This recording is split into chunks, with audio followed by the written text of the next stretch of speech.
After over 1 year of my Shinies only Pokemon Go profile, here is an official account tour. If you don't know the rules of this profile, I must transfer every non-shiny I catch. I can only use shiny Pokemon in every single aspect of the game. That includes raids, PvP battles, and even evolving Pokemon for quests. Before I go through my full shiny Pokemon collection, I want to point out the 3 technically non-shinies that I do have on the profile.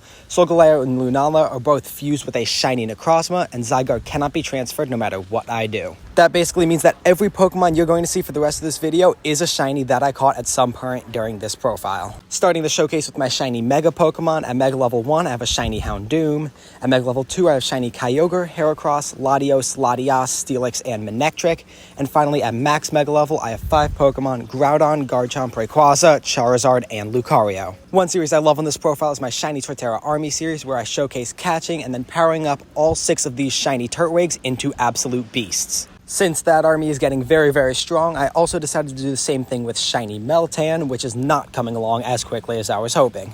As for my high IV Pokemon, I have exactly 69 3- and 4-star Pokemon, although that includes both Zygarde and my Solgaleo and Lunala that are fused. However, that still means 66 3- and 4-star Pokemon, which I think is very solid. Of those 66 Pokemon, one of them is a 100% IV Pokemon, this shiny Metagross that I actually got from a normal, non-lucky trade during the community day. While this is my only hundo, I'm super happy that my hundo is a meta-relevant Pokemon, especially if Mega Metagross eventually comes out like we're all hoping it will. One thing I have learned from this profile is that hatching Pokemon is a very inefficient way to catch shinies. Only 4 of my 11 hatched Pokemon were from full odds eggs, the rest were during hatch days with 1 in 10 shiny odds.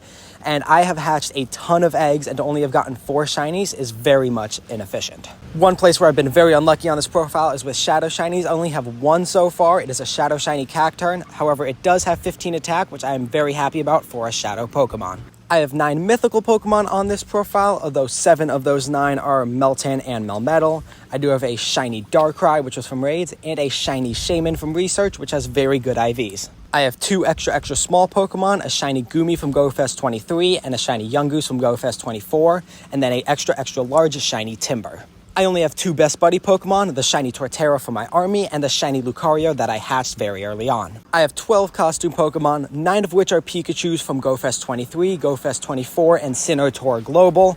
And then I have 3 other costume Pokemon. One of them is the Sun Crown Eevee I got from Pokemon GoFest New York.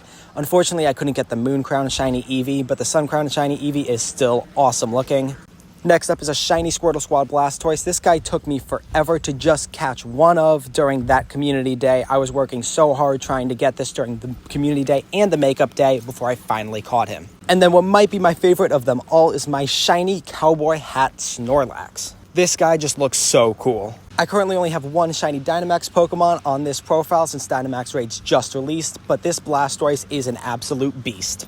I caught 2 shiny Pokemon in New York that have location backgrounds. First, a shiny Buzzwole, and second, a shiny Necrozma. One interesting thing is going through the profile in order of the Pokemon that I caught. You can see when different events happen, like community days and Go Fests and Go Tours. You might also notice that towards the end of 2023, I was not playing Pokemon Go a lot. There was a lot going on in my life, and I was not uploading at that point either, but I still was trying to keep up a little bit with this profile. I also did some math before recording this video and found that for every 42 Pokemon I catch 1 shiny. That is my ratio of Pokemon caught to shinies caught, and that is because I spent a lot of times playing the events like community days and raid days with 1 in 25 and 1 in 10 shiny odds, but that's also because I often don't catch wild Pokemon that aren't shiny since I will need to transfer them anyways. This is the breakdown of all of the Pokemon on my profile by region in which they come from, and then this is the breakdown of their typing. You can see which Pokemon have definitely had multiple community days and which have not. If you enjoyed this video and want to see some more Shinies only Pokemon Go content, make sure to like and subscribe, and also make sure to let me know which Pokemon on my profile is your favorite.